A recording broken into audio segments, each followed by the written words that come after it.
ప్రజలందరికీ నా యొక్క నమస్కారాలు. నేను మీ మందా శ్రీనివాసరావు, స్వతంత్ర అభ్యర్థి, అద్దంకి నియోజకవర్గం. పేద ప్రజలు వారి యొక్క పనుల రీత్యా కొన్ని ఆఫీసుల చుట్టూ తిరగాల్సిన వస్తుంది.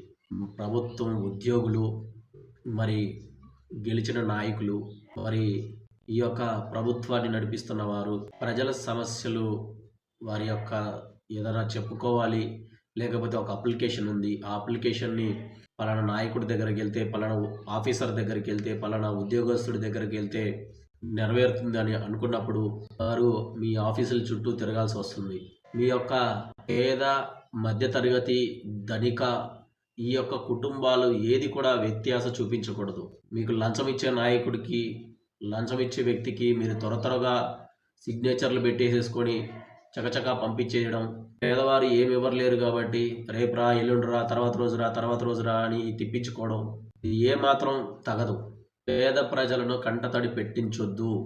వారు ఒక అప్లికేషన్ని అప్లై చేయాలనంటే ఆ పేదవారు దానికి అర్హులైనట్లయితే అది మీ పరిధిలోకి వస్తుందా లేదా ఒకసారి చెక్ చేసుకోండి.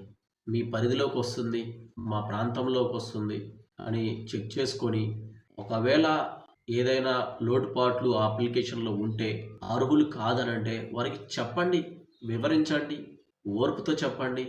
సరే సార్, సరే అండి, మీరేదో కెమెరా ముందుకు వచ్చి మీరు మాట్లాడుతున్నారు, సరి చూసుకోండి, సరి చేయండి, మీరు మాకు చెప్పాలా, మాకు తెలియదా, మేము ఇన్ని సంవత్సరాల నుంచి ఉద్యోగం చేస్తున్నాం అని అనుకోకండి. పేద ప్రజలు, చదువుకున్న వ్యక్తులు ఉన్నారు, చదువు లేనటువంటి వ్యక్తులు ఉన్నారు.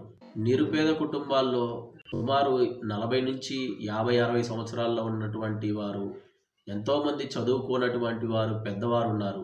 వారికి ఏం తెలియదు పాపం, కల్మషం లేని వారు. ఇలాంటి వారికి ఒకసారి చెప్తే అర్థం కాదండి, 2-3 సార్లు చెప్పాలి. అలాంటి టైంలో మీకు సహజంగా కోపం వస్తుంది.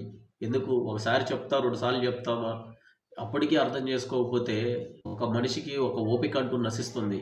మీ బాధ నేను అర్థం చేసుకోగలను, కానీ వివరించక తప్పదు.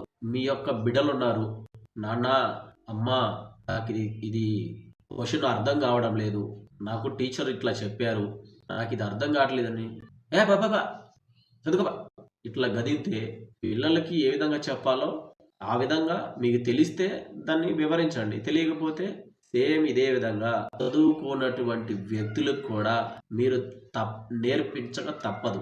మీరు కసురుకోకండి దయచేసి. వారు మీ పిల్లలు లాంటి వారు అనుకోండి, వారు మీకంటే పెద్దవారే కావచ్చు, వయసులో పెద్దవారే కావచ్చు, కానీ వారి కష్టజీవులే తప్ప వారు మిమ్మల్ని ఎదిరించే సాహసం చేయలేరు.